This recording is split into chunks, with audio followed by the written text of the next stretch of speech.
Palavra. Curva sua cabeça então, feche teus olhos. Vamos orar.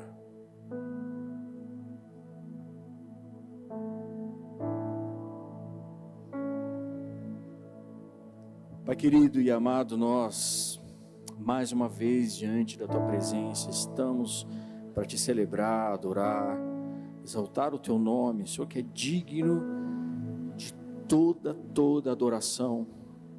O Senhor é digno de toda reverência. O Senhor é digno, Senhor, da nossa total atenção nessa hora.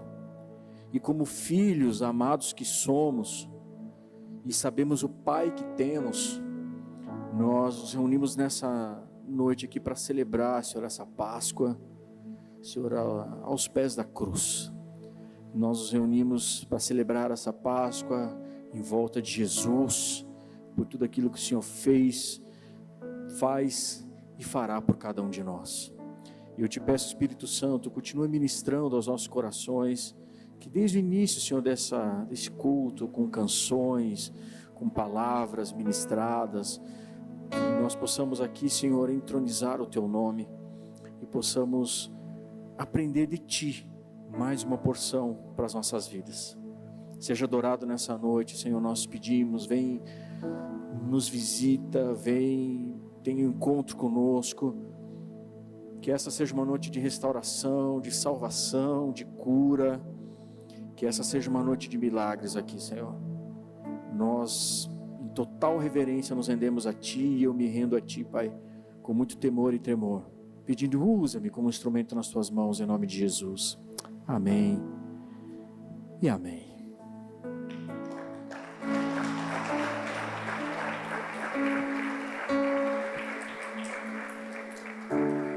Quem ama a Páscoa aqui? Amém. Glória a Deus. É isso aí. Eu amo a Páscoa também. Eu amo tudo que tem na Páscoa. A família, sentar na mesa, compartilhar a mesa e a refeição com pessoas que a gente ama. Poder estar aqui na igreja, celebrando com os irmãos. E uma das coisas que eu mais amo na minha vida é poder ministrar, um dos privilégios que Deus me deu, de poder pregar a palavra de Deus. Essa, sem sombra de dúvida, uma das coisas mais lindas e maravilhosas que Deus já podia fazer na minha vida. Mas pregar num culto de Páscoa é um pouco estranho. Por que é um pouco estranho? Porque eu tenho que fazer de conta como se vocês não soubessem o que eu vou pregar.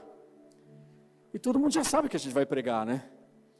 Culto de Páscoa e culto de Natal é sempre a mesma ministração. Sim ou não?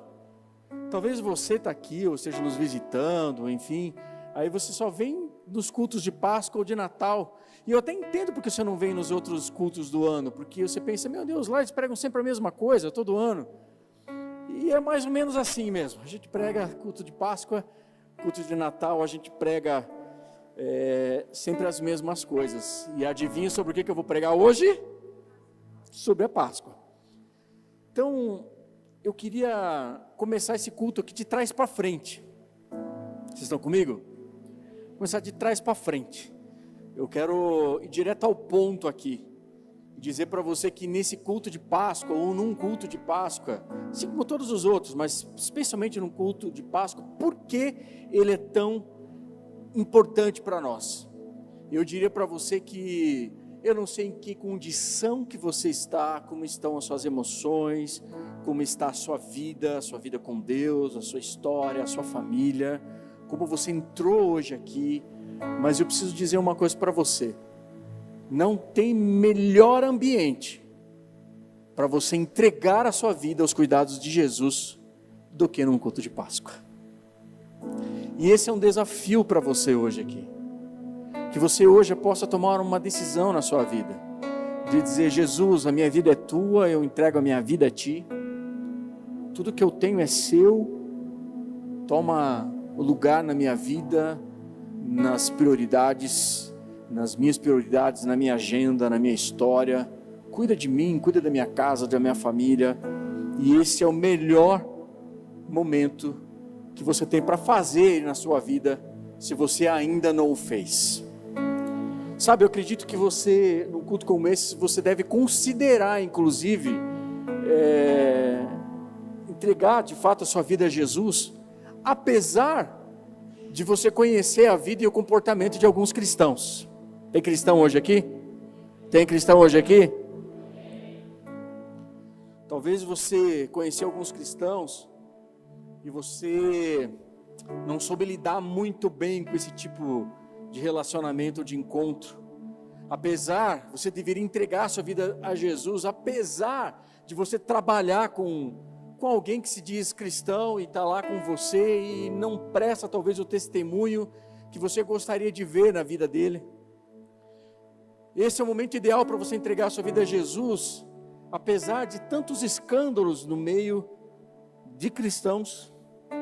Esse é um fato para você entregar, um culto para você de fato entregar a sua vida a Jesus, apesar de talvez você estar casado com um cristão, ou casado com um cristão.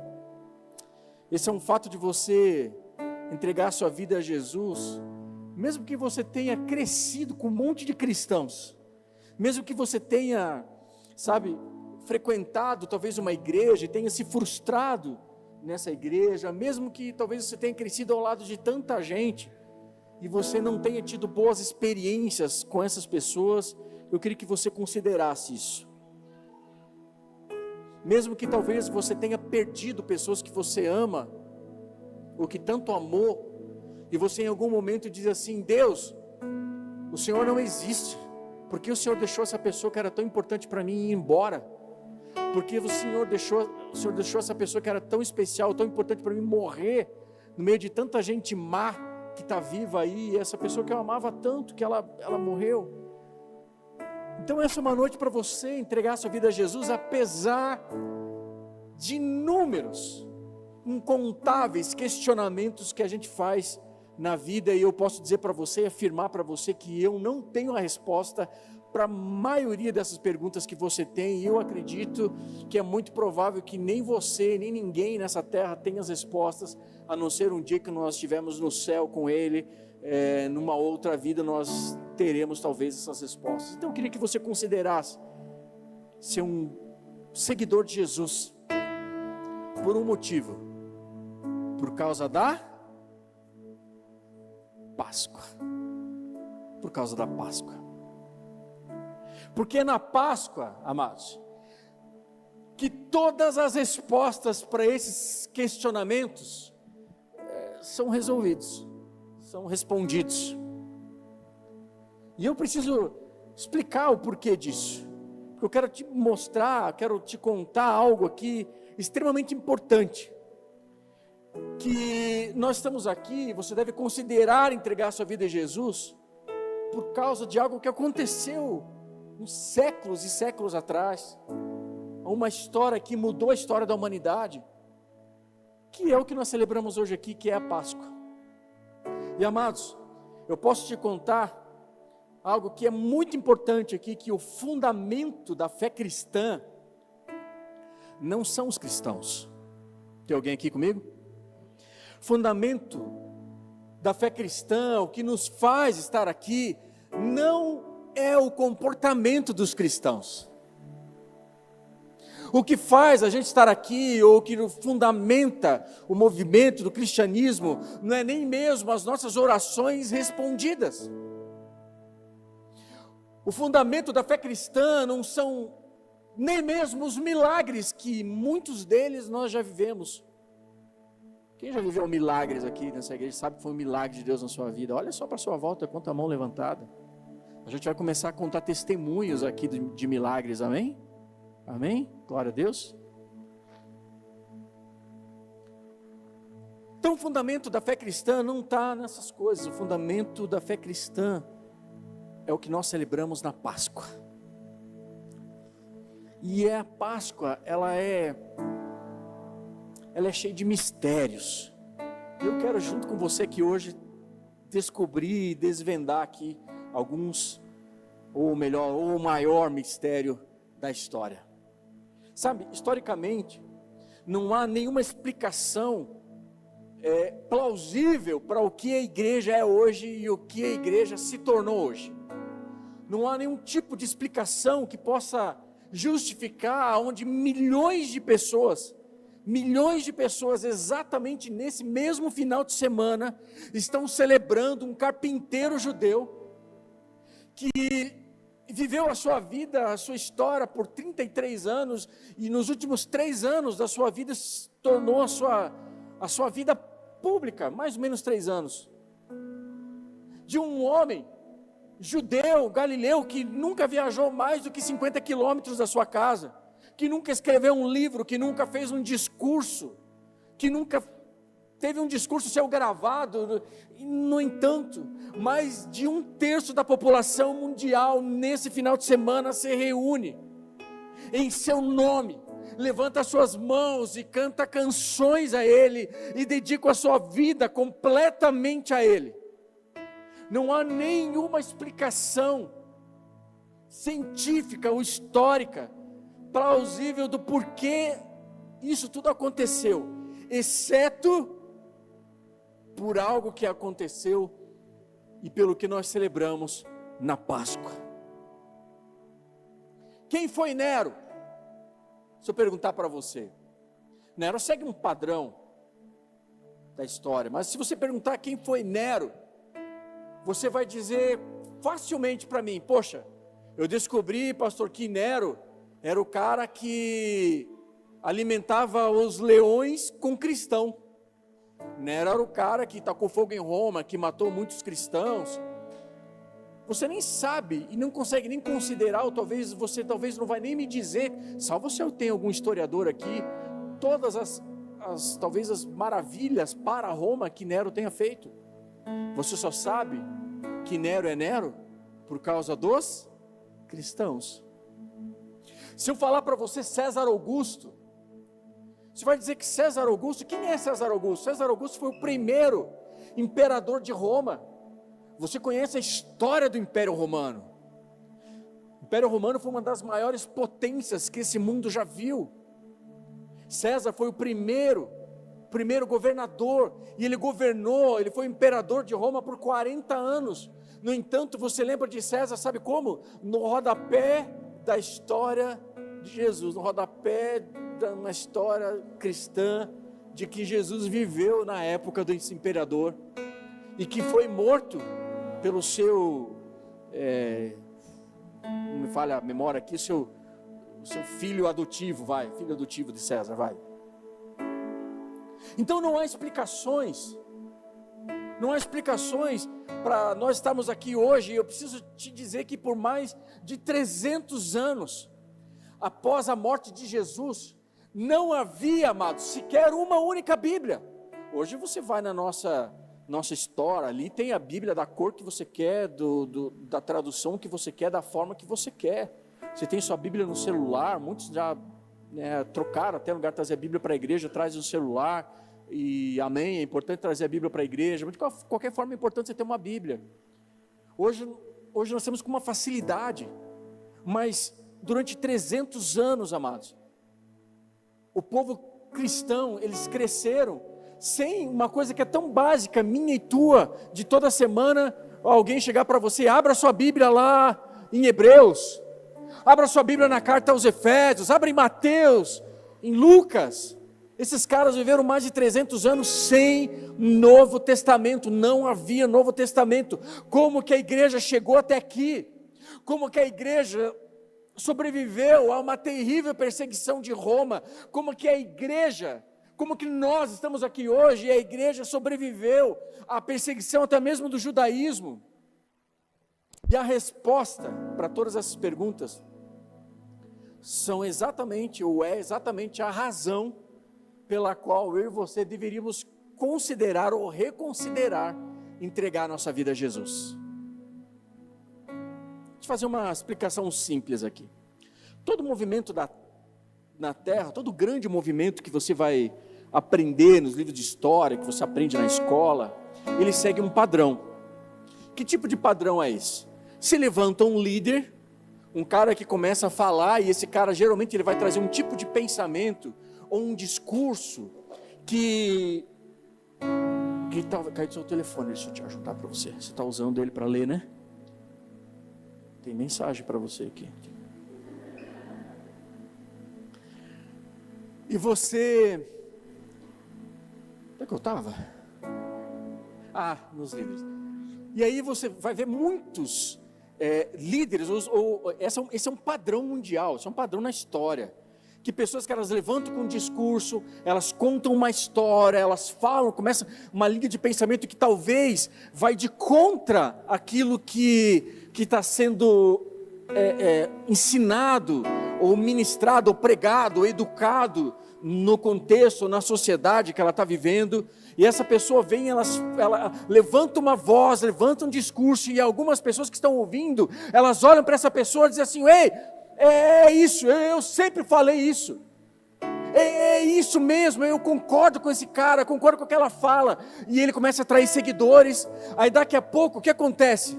Por alguma situação, esse cara morre, em algum determinado momento, de velhice, ou mataram, ou ele morre. E aí o que acontece com essas pessoas que estão ali ouvindo aquela mensagem daquele cara? O que elas fazem? Ei, aquilo que ele falou era muito importante. Vamos pegar isso que ele falou, vamos pegar esse ensinamento e vamos escrever isso aqui, ou vamos montar aqui um movimento. E aí vai acontecendo isso na história da humanidade, assim que aconteceu com o islamismo, por exemplo. O islamismo, eles adoravam, no Islã, o povo árabe, eles adoravam vários deuses, eles cultuavam vários deuses. Mas um dia sai um cara lá da caverna, e se dizia profeta, e esse cara pregava muito bem, e um chamado Maomé, e ele sai daquela caverna, e ele diz ter um encontro com Deus, com um único Deus vivo, através de um anjo que fala com ele, e dá alguns ensinamentos para ele, e ele começa a pregar agora na sua aldeia, no seu povoado, e as pessoas começam se alimentar daquela fala, daquela conversa, daquele profeta. E agora Maomé morre na sua velhice, aproximadamente 600 anos depois da crucificação de Jesus, no ano 600, aproximadamente. E aí ele morre, e aquelas pessoas daquela aldeia, daquela localidade, daquela cidade, eles falam assim: ei, aquilo que ele falou era importante, ele era um profeta, ele era um homem de Deus, vamos trazer. E o que acontece? Eles começam a trazer, disseminar, e aqueles ensinos daquele profeta de Maomé tornou hoje um movimento, uma religião, um movimento no mundo todo, que é o islamismo, uma das maiores religiões do mundo. Você vê a história, se você conhece um pouquinho, estudou um pouquinho na história, para a gente aqui no Brasil não é tão conhecido, mas a história de Martin Luther King, o cara que entrou e participou de todo um movimento civil americano, onde você vê muitos filmes, muito racismo, aquela divisão de classe e tudo mais. O cara se levanta, e ele era um pastor, é um homem chamado com uma mensagem, ele vai e ele confronta a sociedade, confronta tudo aquilo, todo aquele movimento, e ele tem alguns pensamentos, e por conta disso ele é terrivelmente, sofre uma morte terrível, ele é assassinado, e as pessoas olham o movimento, aquilo que ele falava, e se tornou hoje um marco na história, inclusive na história americana e do mundo todo, de uma mudança na forma de pensar. E é isso que acontece com todos os movimentos, e com inúmeros movimentos que eu podia ficar a noite inteira falando aqui, de muitos líderes que esse mundo conhece, mas nenhuma dessas formas de estudo se encaixa no cristianismo. Porque essa regra de que vamos pegar esse ensino, e agora vamos pegar e vamos trazer isso aqui como ensino, vamos fazer um movimento aqui, isso simplesmente não funciona com o cristianismo. Não funciona, não é assim. Nós sabemos aqui que um grupo pequeno de discípulos sobreviveu à perseguição de Roma, dos judeus. Os caras cresceram ali, estavam juntos, se multiplicaram por mais de 300 anos sem Bíblia. Hoje 1/3 do mundo está reunido, celebrando o nome de Jesus. Como isso é possível? Como que esse movimento se tornou a proporção que tomou, e se tornou um dos maiores movimentos da história, se ele não se encaixa dentro desses padrões dos demais movimentos? Sabe por que não se encaixa? Vou te explicar. Porque a mensagem de Jesus, em nenhum momento ela defendia libertação ou revolução. Nenhum momento. A mensagem de Jesus era uma mensagem única, e ele trazia essa mensagem, não era nada de novo. O que ele trazia era basicamente o amor de Deus, que já era pregado lá pelos profetas, pelos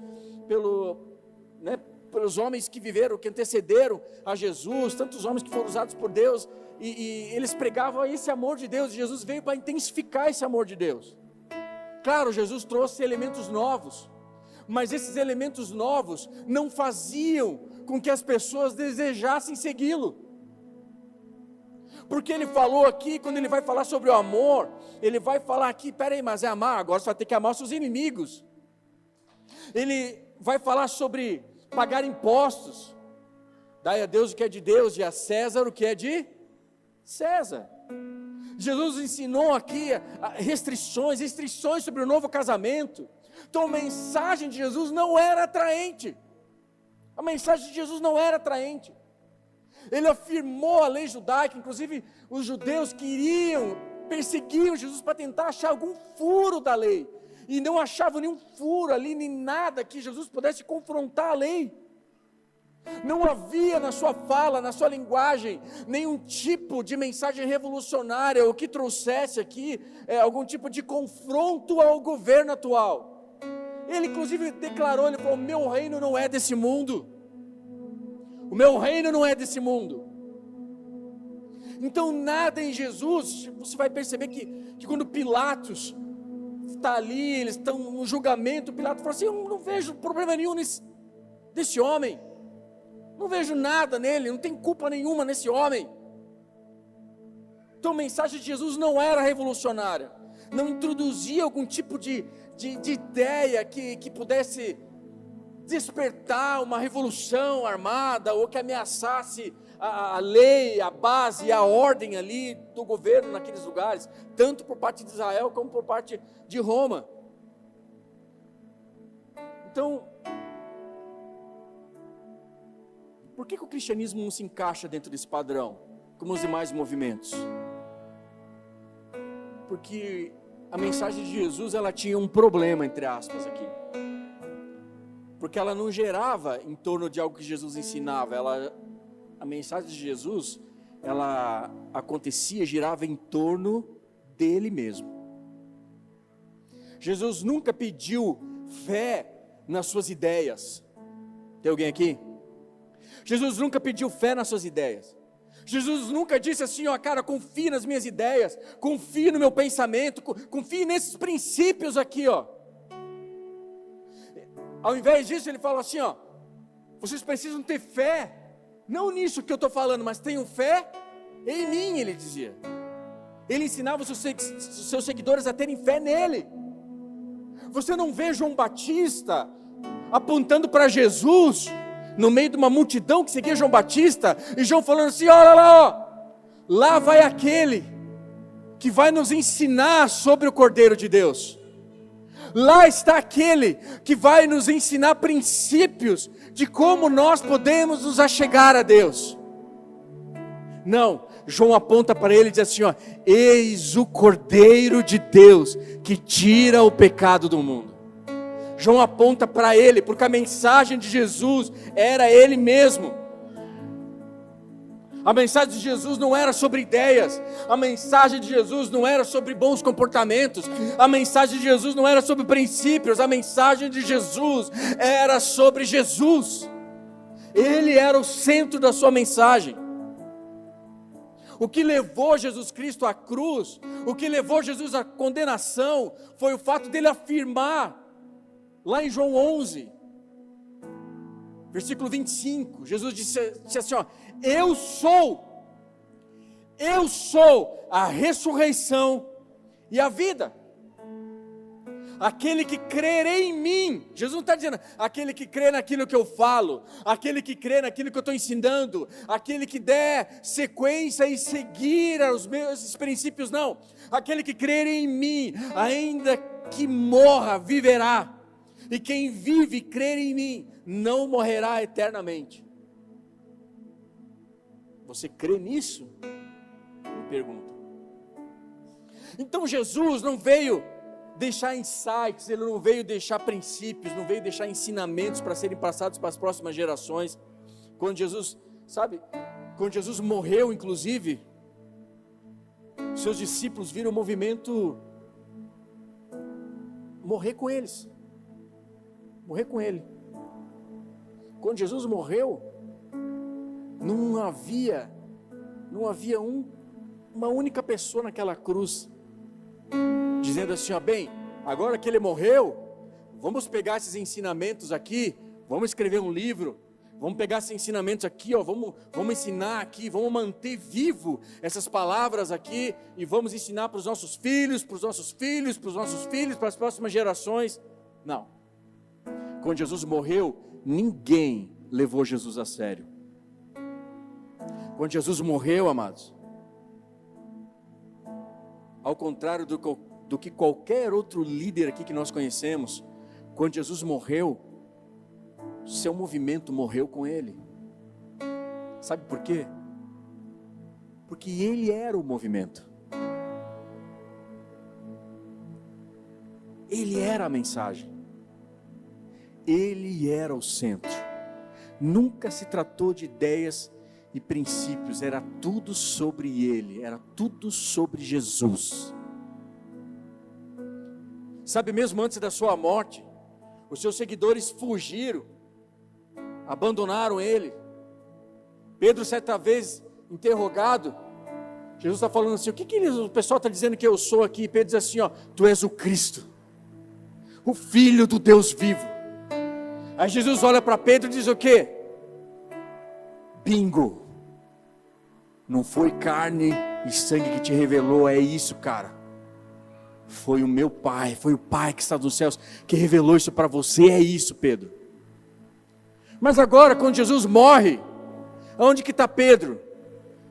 Fugiu, está sentado junto com um grupo de pessoas, e vê uma menininha do ensino fundamental, e chega para ele assim, ei, eu vi você estava lá com Jesus, né? Você fala como um deles, você é da seita dos Nazarenos. O que Pedro fala? Sim, de fato, eu sou um daquele que serve o Filho do Deus vivo, o Cristo. Foi isso que Pedro falou? Não, eu não sei nem do que você está falando, louca. Sai daí, cai fora, não faço ideia, ei. Nada a ver, não sei de nada disso não conheço Jesus, não sei de nada, não sei o que você está falando. E Pedro nega Jesus, o mesmo que falou que tu és o Cristo, Filho do Deus vivo. Quando Jesus foi preso, eles perderam a sua fé. Quando Jesus foi morto, o movimento morreu com Ele. Tem alguém aqui? Não haviam, amados, não haviam cristãos naquela cruz. Não haviam seguidores de Jesus após a sua crucificação. Sabe por quê? Porque Messias não morre.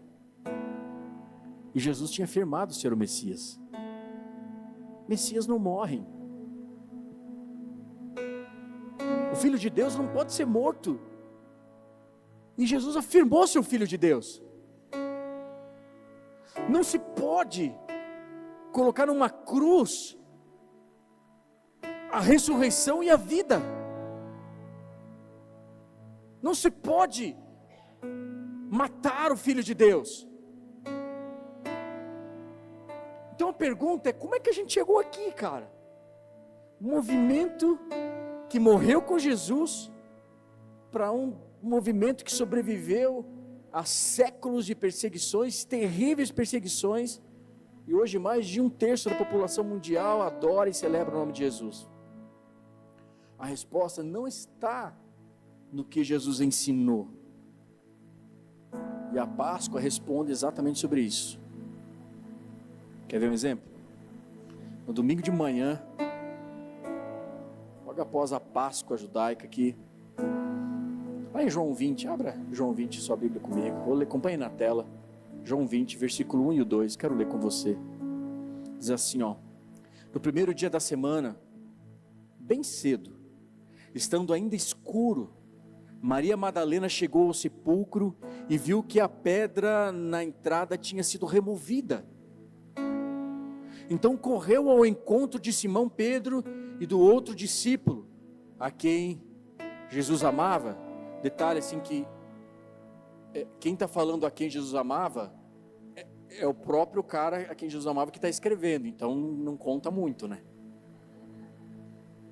Tipo, é a mesma coisa você escrever na redação, tipo assim, da escola, eu sou o cara mais legal do mundo, né? Você que está escrevendo. Mas enfim, só um exemplo, só um detalhe aqui. Aí, que Jesus amava e disse: tiraram o Senhor do sepulcro e não sabemos onde o colocaram. Vem comigo. Jesus morreu naquela sexta-feira. Era tarde, não, estava escuro, tarde. E os homens tiram Jesus, colocam ele nesse sepulcro, colocam uma pedra. Não deu tempo de ungir, não deu tempo de preparar o corpo de Jesus, porque depois das 18 horas da tarde já entra no sábado, e o sábado o judeu não podia lidar com mortos, pegarem mortos e trabalhar ali com os mortos e tal. Então colocaram Jesus naquele túmulo, e ali o pessoal ficou ali esperando acabar, né, o sábado, acabar ali, tal, para daí, enfim, os homens pegaram, e as mulheres foram ali no domingo de manhã, logo cedo, para terminar. Porque se foram os homens que pegaram Jesus e colocaram dentro daquele túmulo, obviamente as mulheres já sabiam, a gente precisa terminar o que esses caras começaram, né? Talvez não foi um serviço muito bem feito. E aí elas vão no domingo de manhã, lá para terminar, que os caras começaram a fazer, e para ungir o corpo de Jesus. Quando elas chegam lá no domingo de manhã, 6 horas da manhã, elas estão de cara com a pedra removida. E o que elas chegam? Elas correm para os discípulos, correm para Pedro, correm para João, e dizem assim: tiraram o Senhor do sepulcro, e não sabemos onde o colocaram.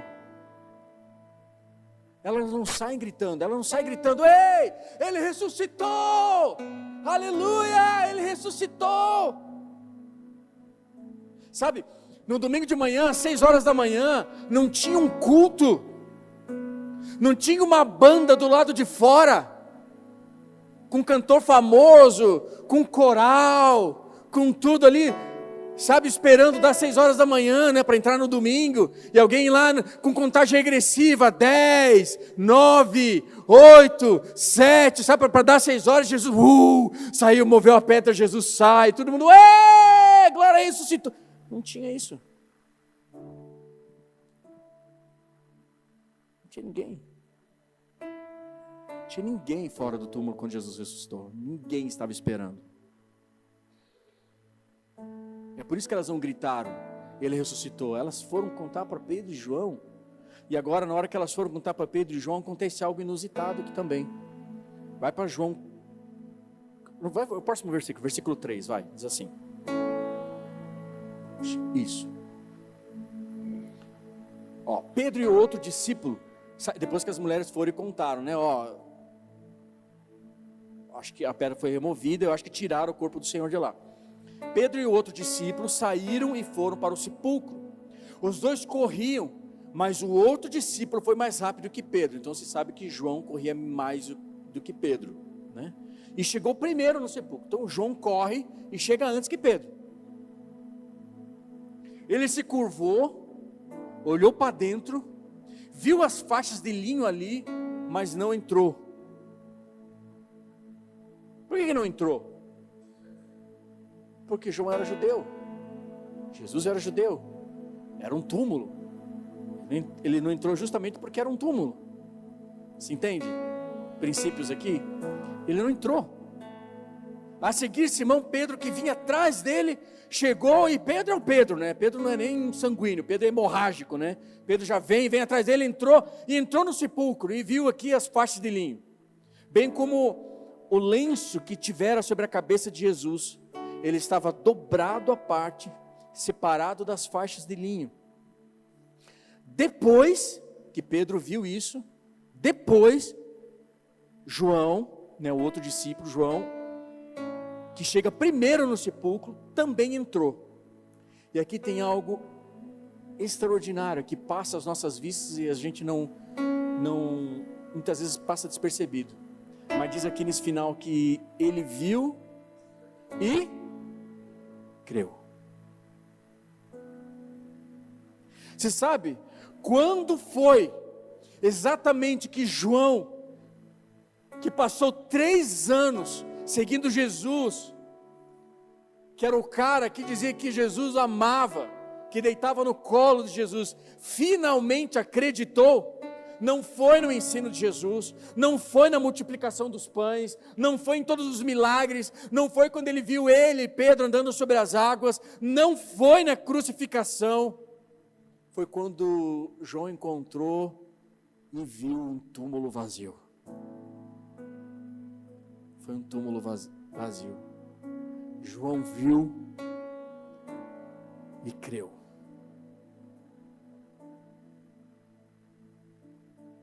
Aquelas mulheres, elas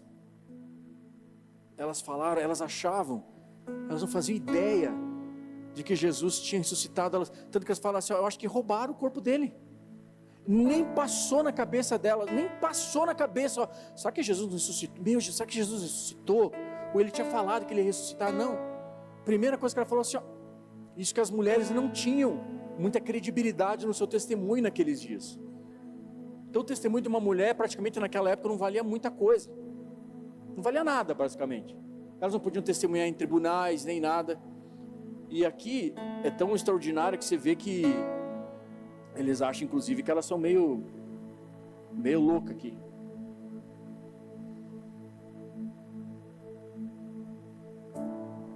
Foi um túmulo vazio. Sabe, eu fico pensando que os seguidores de Jesus, eles não voltaram por causa do que Jesus ensinou, não foi por causa da crucificação, não foi por causa de algo que Jesus falou, mas eles voltaram por quem eles viram: Jesus ressuscitado, Jesus ressurreto.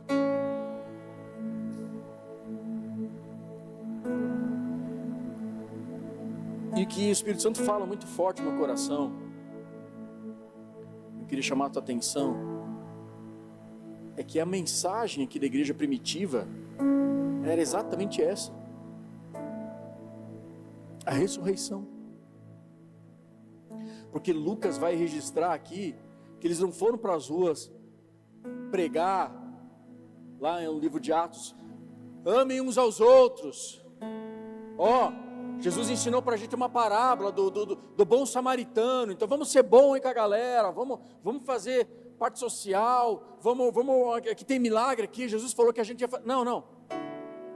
A mensagem daqueles seguidores, quando eles voltaram para Jesus e passaram a dizer, nós somos seguidores de Jesus, nós somos daquele que está no caminho, da seita dos caminhos, como alguns chamavam, que era o nome da igreja, antes era a igreja do caminho, era a ressurreição dos mortos. Atos 3 versículo 15, Lucas deixa isso claro aqui no livro de Atos. Atos 3,15, ele diz assim, vocês mataram o autor da vida, mas Deus o ressuscitou dos mortos, e nós somos testemunhas disso. Nós somos testemunhas disso, de que é possível alguém voltar dos mortos, de que é possível. Nós somos testemunhas disso. A mensagem desses homens aqui, a mensagem de Pedro, lá em Atos 2, versículo 38, diz assim, Pedro respondeu, arrependam-se cada um de vocês e seja batizado em nome de Jesus Cristo para perdão dos seus pecados e recebam o dom do Espírito Santo. Então, a mensagem aqui de ressurreição, ela simplesmente dá validade para o arrependimento de pecado e a morte de Jesus naquela cruz. Como é que a igreja sobreviveu todos esses séculos? Não foi, amados, porque Jesus tinha coisas importantes para dizer. O que trouxe esses seguidores de volta não foram princípios, foi a ressurreição. Foi um Cristo vivo, um Cristo que está vivo hoje, que está hoje aqui. Porque onde 2 ou mais estiverem reunidos, nós estamos aqui reunidos no seu nome, e nós estamos aqui, e Ele está vivo aqui.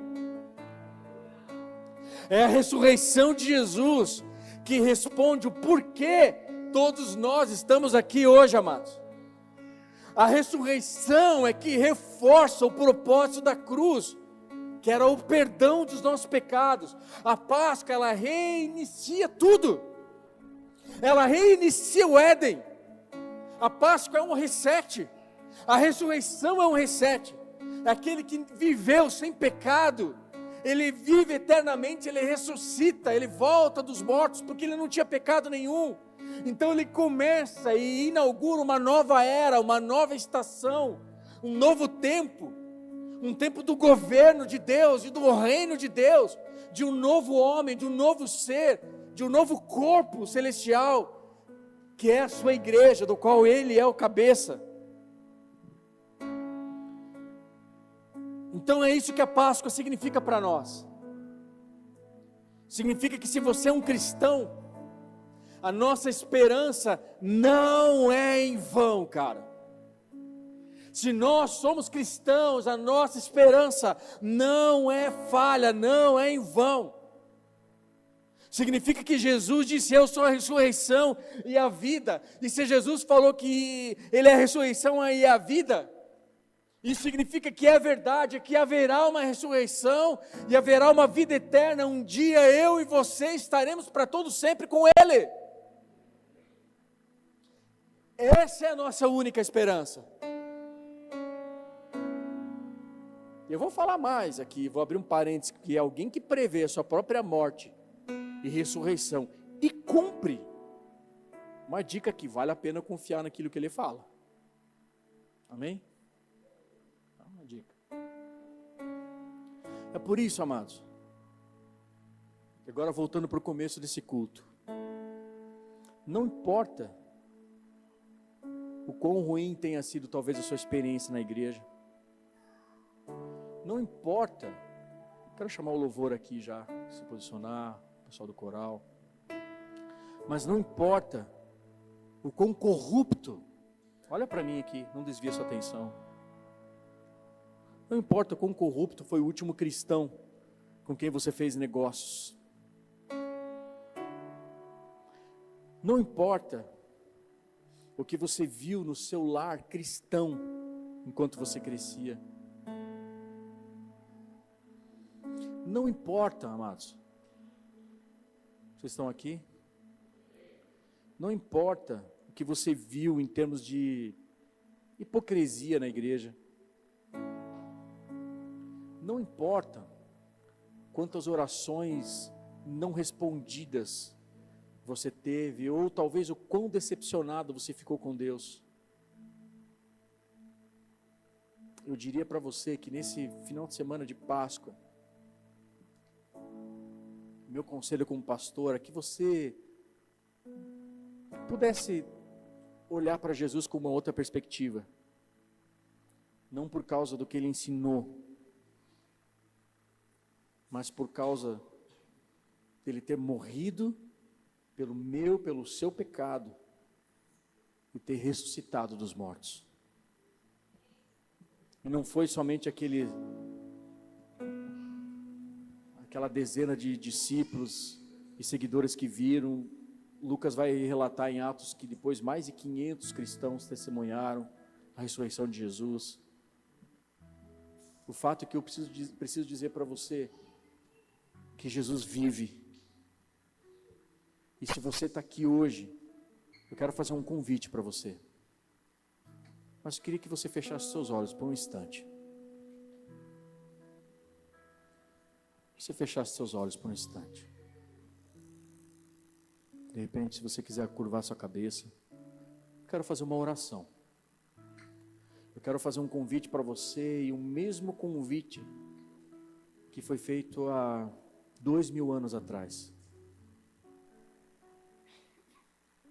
Talvez você entrou aqui hoje com algumas dúvidas, alguns questionamentos acerca da sua vida, da sua história, de coisas que você gostaria de viver, e talvez você não está vivendo, ou talvez você acha que entregar a vida para Jesus é mudar de religião, deixar de frequentar uma igreja. Não tem nada, não é nada disso que nós estamos tratando aqui. Nós estamos tratando de um Cristo que é vivo. Eu queria fazer uma oração com vocês. Se você puder repetir essa oração comigo, todos que estão aqui, de olhos fechados, repita comigo essa oração, dizendo: Senhor Jesus, Senhor Jesus, nesta noite, eu entrego a minha vida, entrego a minha vida, meu coração, o meu coração, tudo que tenho, tudo que eu tenho, tudo que sou, tudo que sou, eu entrego a Ti. eu entrego a Ti. Te peço perdão Te peço perdão pelos meus pecados. pelos meus pecados. Eu creio Eu creio que o Senhor veio a essa terra, que o Senhor veio a essa terra, morreu morte de cruz, morreu morte de cruz, mas ressuscitou ao terceiro dia mas ressuscitou ao terceiro dia e está vivo, e está vivo, para que eu também para que eu também pudesse ter vida eterna. pudesse ter vida eterna. Então perdoa os meus pecados, Então perdoa os meus pecados. lança eles no mar do esquecimento Lança eles no mar do esquecimento. e escreve meu nome no livro da vida, E escreve o meu nome no livro da porque vida. nessa noite Porque nessa noite eu te recebo eu te recebo como meu único como meu único e suficiente e suficiente Senhor e Salvador da minha vida, Senhor e Salvador da minha vida. em nome de Em Jesus. nome de Jesus. Ainda de olhos fechados, mas eu gostaria de saber quem daqui nessa noite fez essa oração pela primeira vez, entregando a sua vida a Jesus, e que de coração sincero entregou a sua vida a Jesus aqui. Queria que você levantasse a sua mão, aí no seu lugar mesmo, só levanta a sua mão para que eu possa ver você. Quem fez essa oração pela primeira vez? Sua mão bem alta, assim, para que eu possa ver você. Isso. Pai, que o Senhor abençoe a vida dos teus filhos, todos esses que pela primeira vez fizeram essa oração, aqueles que estão em casa nos assistindo, aqueles que estão aqui nesse ambiente, nesse auditório, que o Senhor os abençoe de uma maneira poderosa e sobrenatural. Dê a cada um deles, ó Pai, a oportunidade de viver uma nova vida, uma nova história contigo. Dê a cada um deles, ó Pai, a oportunidade de ter um encontro contigo, de te conhecer quem o Senhor é. Que eles possam ter a oportunidade, meu Deus, de viver experiências extraordinárias com o Senhor. Nós pedimos, Pai, no nome do Senhor Jesus, que o Senhor os abençoe, que o Teu Espírito Santo venha de uma maneira poderosa, Senhor, sobre a vida de cada um deles, Pai. Que o Teu Espírito Santo nos ensine tudo e todas as coisas, como um dia nós também aprendemos de Ti. Eu te peço, Pai, no nome de Jesus, que o Senhor os abençoe e dê eles a oportunidade de viver um novo recomeço, Pai, em nome de Jesus. Amém e amém. Vamos aplaudir a Jesus?